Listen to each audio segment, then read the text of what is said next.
I, with some friends, we co-founded what we call DFY Hero. So Yeah. we launched that in 2019, and that quickly grew up to about 4,000 users, deployed 6,000 websites. We got approached by our partner then to buy the entire platform from us, and we sold that startup. So that was like my first proper startup exit. The figure, it's not something I would really want to say, but it was like in six-figure dollars, early six figures though. That was in 2020.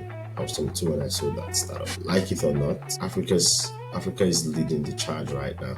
It may not be obvious, but every other brand sleeping on Africa is gonna come crying in a couple of years. The businesses that are positioning right now, on either the infra level or the consumer level or whatever level, right, are gonna be the biggest winners. There's a context to doing business in Africa. The way you do business in Africa is way different from the way you do business in the West. The West is more like a inspirational kind of market, like from what I've observed so far. Yeah. African market is more of a show me rather than tell me market, right? They want to see, they want to test before they believe. One of the big examples I give is in the case of Money Point. They were able to adapt to that local context. So the market that people were not serving because of language barriers, obviously, in the far north, the far west in Nigeria, right?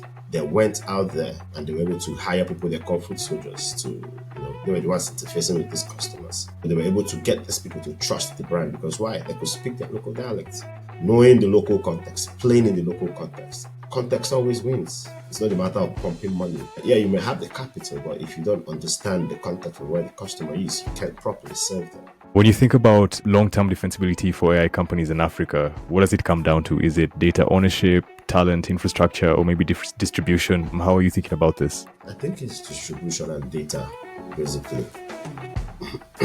These markets have been overlooked primarily